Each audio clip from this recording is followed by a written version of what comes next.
Durante o transe, induzido pela combinação de ayahuasca e participação em ritual, a pessoa pode entrar em um estado comparável ao de um sonho, a emergência da miração.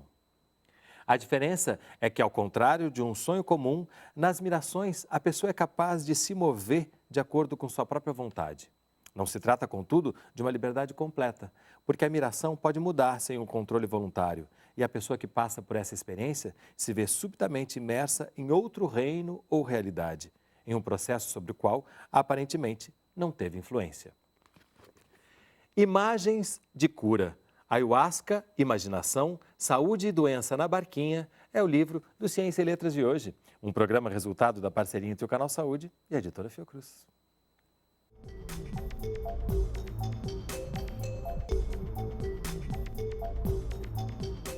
Conversa comigo, no estúdio do Canal Saúde, o autor do livro, Marcelo Mercante, doutor em Ciências Humanas e pós-doutor em Antropologia pela Universidade Federal de Santa Catarina e Universidade de São Paulo, e atualmente professor do Programa de Pós-Graduação em Saúde Coletiva na Unicinos. Seja bem-vindo, Marcelo. Imagens de cura, Ayahuasca, Imaginação, Saúde e Doença na Barquinha. Um livro de uma complexidade belíssima e que a gente agora vai tentar, no nosso pouco tempo, dar a entender esse universo aqui. Mas eu queria começar pelo mais simples, que é do seu sonho inicial até a edição do livro ou até a defesa do seu doutorado, nesses 7 anos. Como é que a gente pode entender esse processo e o que te impulsionou? Olha, esse é um processo que começa, na verdade, lá em 1991, quando foi a primeira vez que eu tomei Daime, né, que eu tive a chance de tomar ayahuasca pela primeira vez e que ali começou a dar uma guinada na minha vida. Eu fazia biologia, larguei a biologia de mão, porque eu vi que não era a biologia que eu tinha que seguir, que não era a minha... Porque eu comecei a me questionar outras coisas que a biologia não dava conta. E uma coisa que sempre me interessou foi a questão da saúde. Em 99, quando eu estou voltando do campo do mestrado, eu passo pelo Acre e conheço a Barquinha.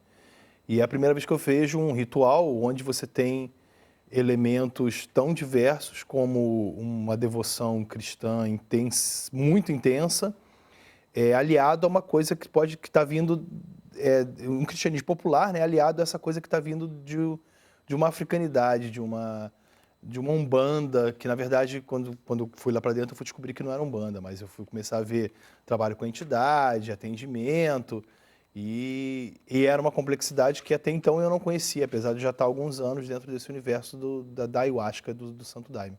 E só nessa resposta você já trouxe os elementos principais dessa história, mas eu quero mostrar aqui a imagem do cipó. Como é que ele chama?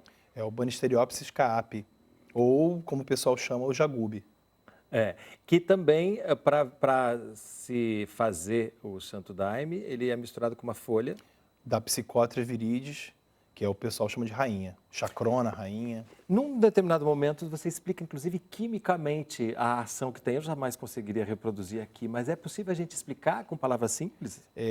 A ayahuasca é uma substância que é muito interessante, porque dessas substâncias que são psicoativas, ela é a única que é uma combinação, né? Todas as outras são simples. Isso levanta questões mais interessantes ainda de como que chegaram a essa receita, né? Alguns dizem que é tentativa e erro, mas tentativa e erro seria muito mais fácil se pensar que eles poderiam se matar tomando algum veneno do que efetivamente descobrindo uma coisa que fosse psicoativa. Mas, enfim. E ela só atua, apesar de terem grupos indígenas que tomam a ayahuasca só o cipó, quando você tem a combinação do cipó com a folha, ela atua de uma forma assim, potencializada. O que acontece? A folha tem DMT, dimetiltriptamina, que é um análogo à serotonina, que é um neurotransmissor. Só que ela, ingerida via oral, ela não passa do seu estômago. Ela tem uma enzima, a monoaminoxidase, que tem no estômago, tem no trato digestivo e vai ter também na barreira encefálica, ou seja, na entrada do cérebro.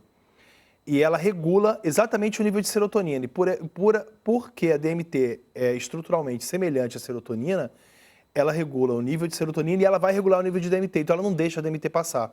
Aí o que acontece? No cipó, você tem as beta-carbolinas, que são inibidoras de monoaminoxidase. Então elas inibem a ação da monoaminoxidase e permitem que a DMT passe, tanto pelo teu trato digestivo quanto pela barreira encefálica. E aí ela passa, atua a nível de neurônio, ela se liga na superfície dos neurônios de uma maneira mais estável do que a serotonina impede que a serotonina seja absorvida e que você que seu cérebro se inunda de serotonina. E, ao mesmo tempo, as imagens, a formação dessas imagens, que que você chama da formação espontânea das imagens, acontece por causa dessas questões químicas que você descreveu? Aí é que começa a dar o nó na questão, porque você pode ter várias pessoas que passam pelo ritual e não tem efetivamente as imagens visuais. Tem um detalhe interessante aí, que quando a gente fala de imagem, a primeira coisa que a gente pensa é a imagem visual. A gente tem essa tendência a pensar, a imagem é uma coisa que a gente está vendo. Mas você tem imagem auditiva, você tem imagem sensorial, imagem tátil, né? Imagem sensorial de uma forma ampla. Todos os sentidos podem gerar imagens. Uma imagem olfativa também. Uma imagem olfativa. Tem gente que relata durante o ritual que sentiu cheiro de flor, de perfume, de coisas que não estavam ali. Ao mesmo tempo, você coloca sempre que essas mirações, que a gente abre o programa falando sobre elas um pouco, elas são concretas. Como é que a gente pode entender essa... Concreta no sentido de que elas têm ação, né? Concreta, não concreta que você pode pegar. Não concreta que você pode pegar. Mas concreta que ela atua na vida da pessoa.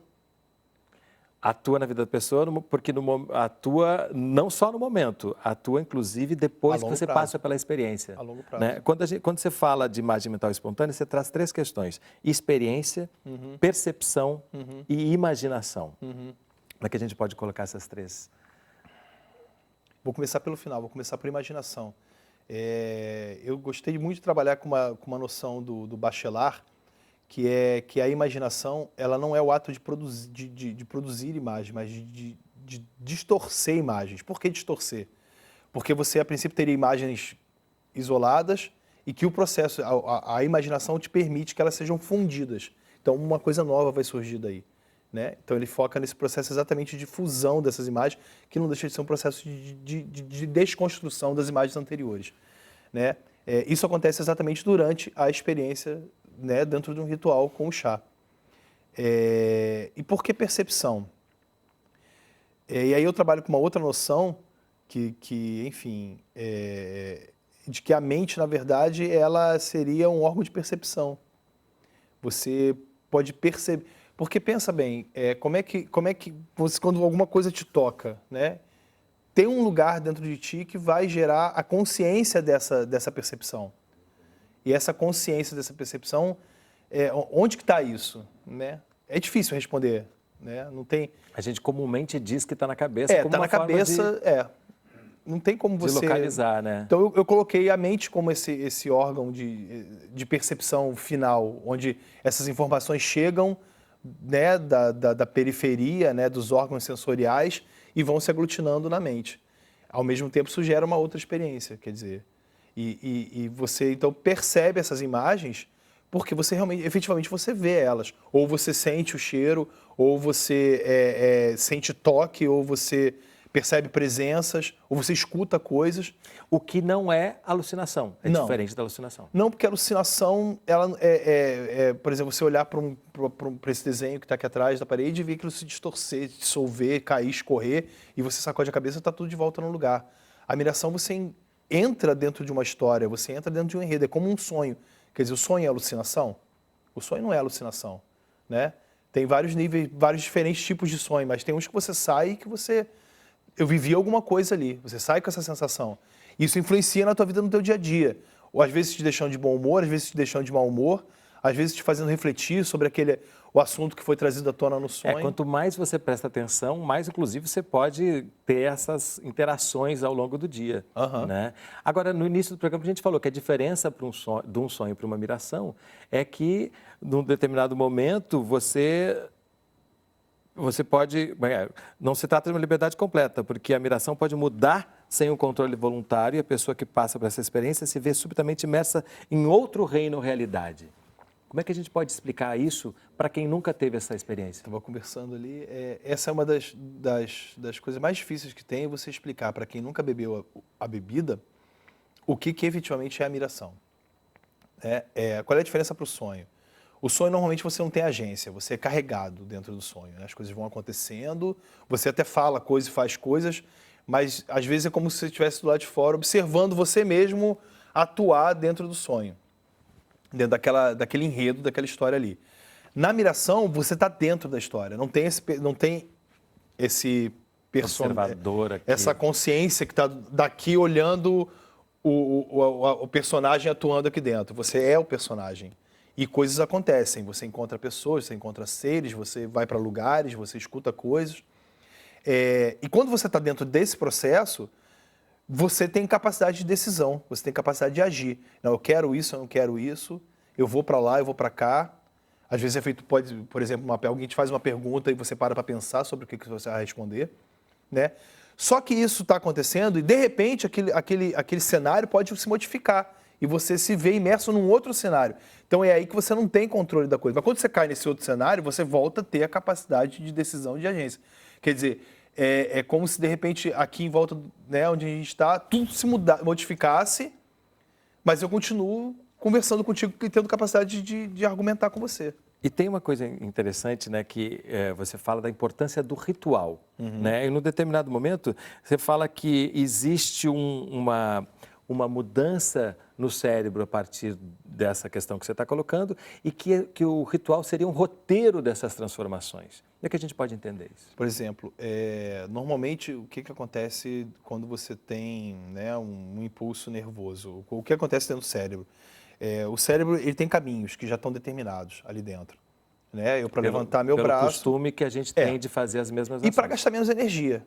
Por isso que você vai tendo atitudes cada vez mais inconscientes. Né? Porque você não precisa pensar para fazer determinadas coisas. Seu cérebro já sabe qual é a rota neuronal que tem que ser seguida para você poder, por exemplo, levantar o braço. Ou dirigir um carro. Ou dirigir um carro, ou pensar em alguma coisa, ou às vezes até sentimento. Já tem um caminho determinado. Quando você tem essa inundação de serotonina no teu cérebro durante a experiência com o chá, milhões de outras sinapses são criadas. E ali você cria a possibilidade de estar transformando as rotas neuronais. De repente não é mais aquele caminho de sempre, de repente surgem outros caminhos. E é aí que o ritual entra, primeiro dando uma limitada nisso, porque senão a coisa fica aberta demais. É informação demais e no final pode não sobrar nada. E segundo, dando um pouco de direção exatamente para os sentimentos, para os temas que estão sendo tratados. Isso não quer dizer que o ritual tem um poder total de indução em cima da experiência do sujeito. Né? É sempre um processo de relação. As músicas que estão sendo cantadas, né? E como é que eu entro dentro dessas músicas, o que elas me trazem para mim, mas ao mesmo tempo eu tendo o poder de estar dialogando com aquilo. Então não é uma coisa direta. E no caso da sua pesquisa, isso foi feito no Acre, foi na Barquinha, que a gente vai entender todo esse ritual e o porquê que esses rituais, como eles são conduzidos, a partir, inclusive, da formação do próprio estado do Acre e da Barquinha. No próximo bloco, não sai daí, a gente volta já.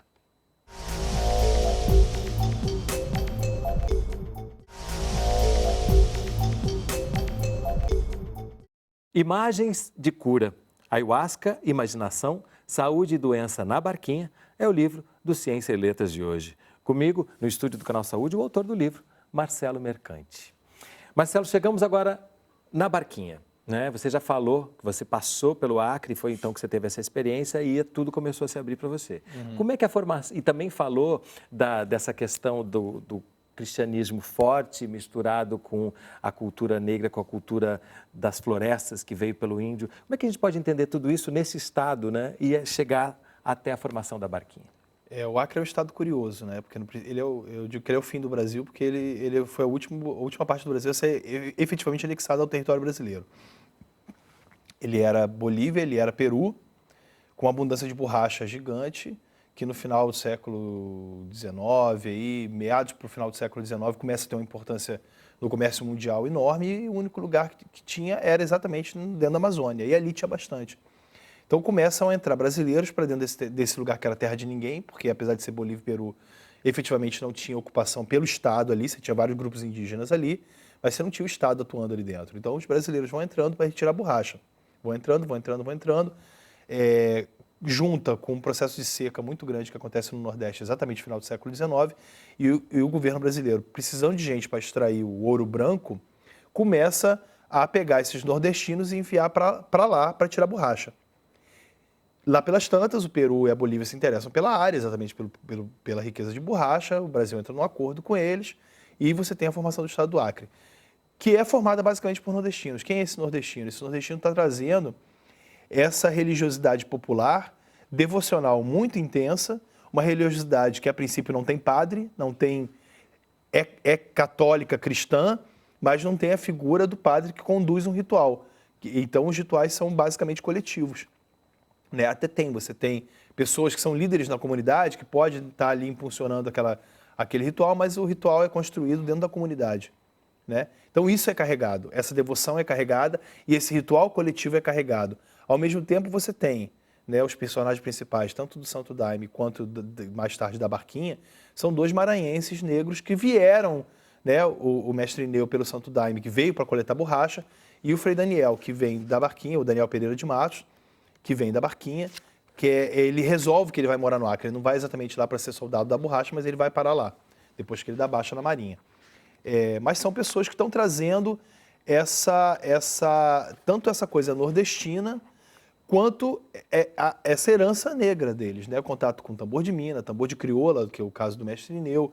E, na verdade, sabe-se pouco do que eles trouxeram.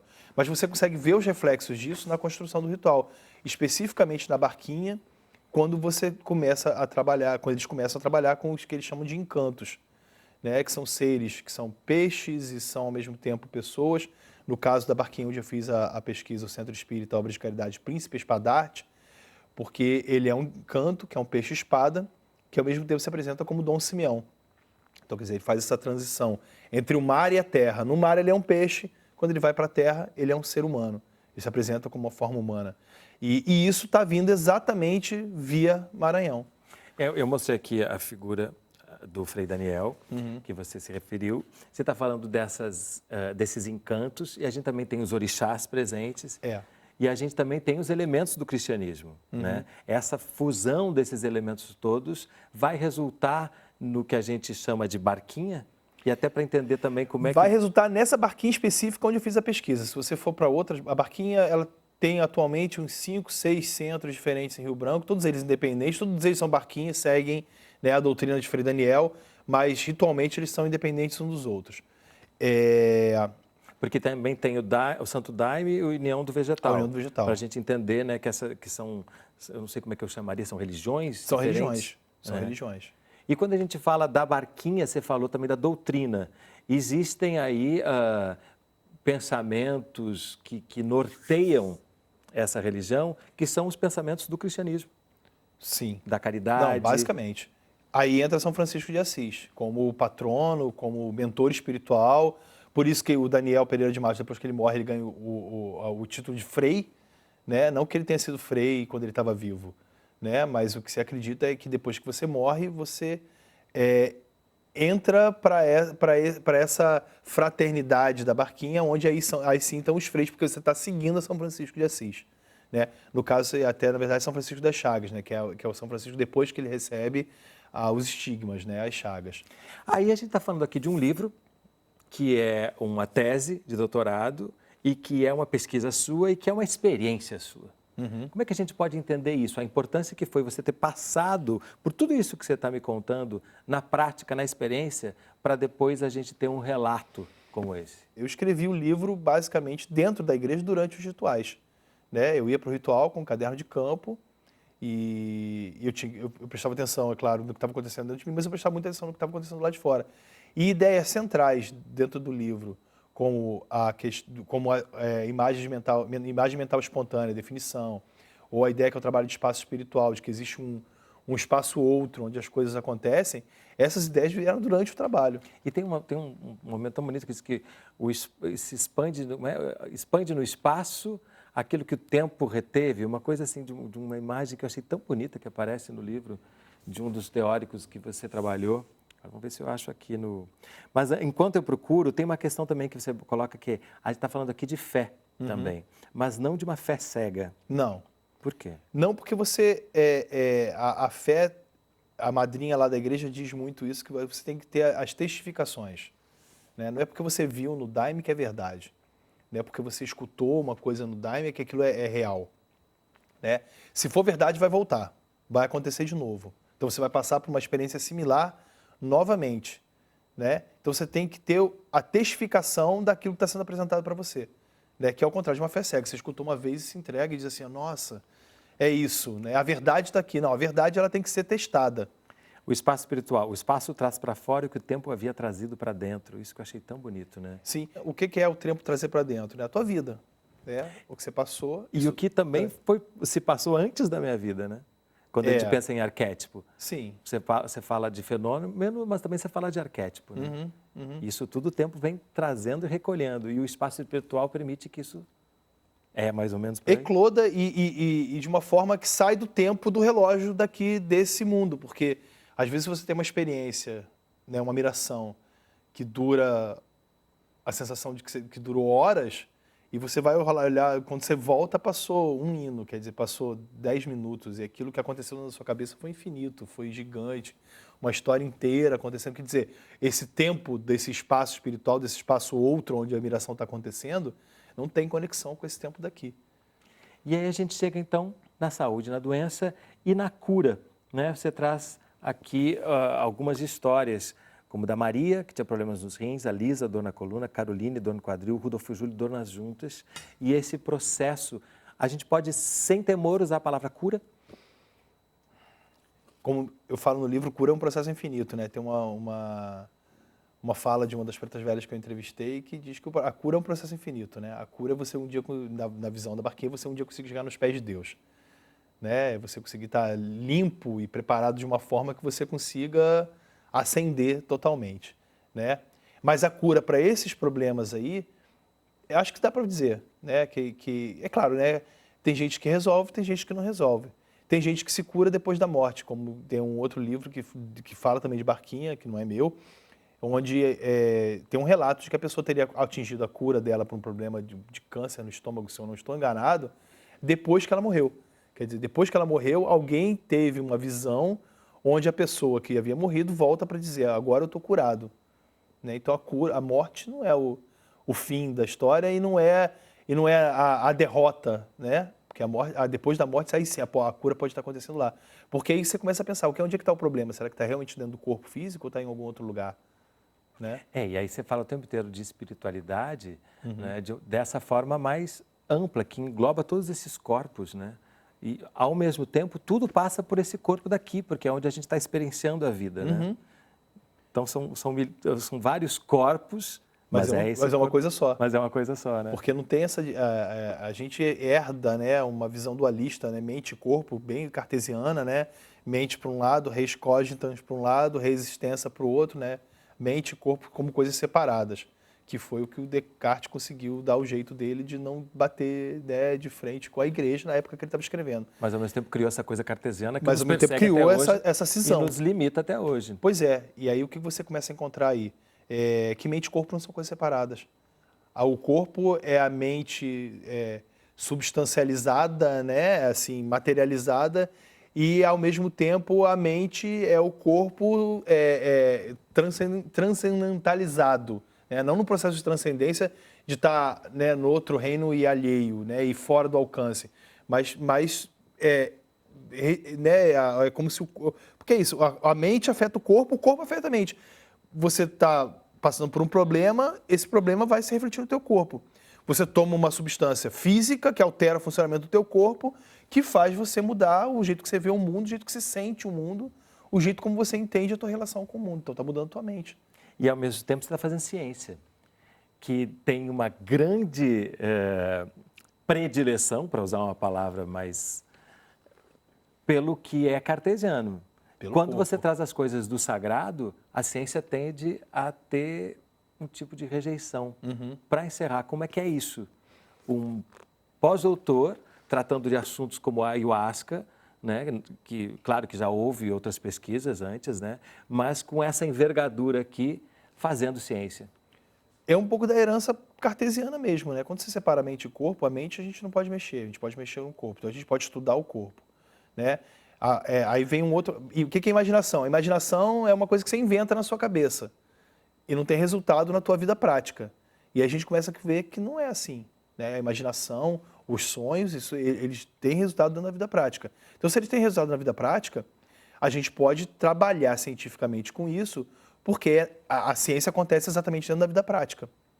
E aí você chega no processo de cura, porque aí o que acontece? efetivamente o corpo da pessoa está se transformando dentro de um ritual. Ela está passando por um processo de cura, que é um processo de transformação, dentro de um ritual aliado ao uso da ayahuasca, né? Então, se você pode olhar a vida prática da pessoa, você pode olhar a mudança de relacionamento dela com o mundo, que é basicamente para onde a antropologia está focando o olhar, se você pode olhar isso, você pode olhar o que a espiritualidade provoca. Então, você pode estar falando sim de espiritualidade sem esse ranço, sem essa coisa que fica assim, não, porque a espiritualidade diz respeito à igreja, a gente não mexe, a gente não mete a mão. Não é bem assim. A espiritualidade está no mundo, está no dia a dia. Se está no dia a dia, a ciência pode meter a mão nela, sim. E pode resultar em belos livros como esse. Obrigado. Que eu indico muito, porque precisamos todos ampliar, independente de qualquer coisa, sempre a nossa visão de mundo. Né? Ganha o mundo, ganhamos nós. Obrigado. Obrigadíssimo pela presença aqui conosco hoje. O programa Ciência e Letras da Fundação Oswaldo Cruz é resultado de uma parceria entre o Canal Saúde e a editora Fiocruz. Se você quiser entrar em contato, mandar sua crítica ou sugestão de leitura, acesse a nossa página no Facebook. A gente se vê no próximo programa. Até lá! Para entrar em contato com a editora Fiocruz, acesse www.fiocruz.br/editora ou ligue para 21 3882 9007.